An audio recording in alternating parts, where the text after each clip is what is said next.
让我打电话，他说来了，先不要动嘛，你这个危险了，他们绳子吊得上去嘛，这个不能弄的。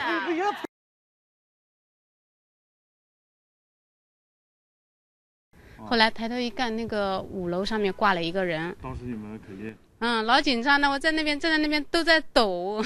这个好危险啊！那个人就等着往下掉的样子。那个人身上有没有什么绳子啊？没有，他就一只脚挂在那个5楼的那个就是那个防盗窗上面，还一只手抓着那个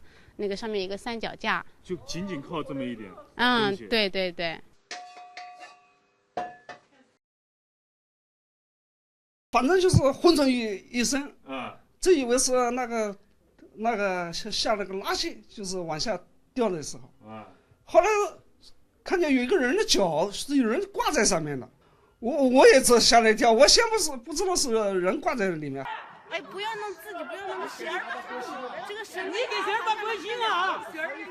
后来他们那些工人就跑到6楼，拿了那个绳子下来，带着他的腰，然后他自己用点劲，就这样慢慢的上去了。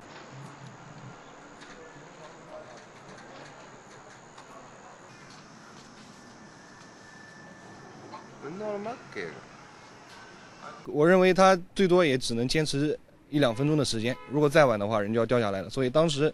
非常紧急的情况之下，因为正好他们施工的现场正好有一捆那个绳子，非常粗的绳子，然后当时还在现场的工人就把这个绳子旋下来，让那个人悬挂在外面的人系在自己的腰上面，这样子就靠这根绳子慢慢的上面的人拉，然后他自己再通过双手往上系，这样子就慢慢的上去了。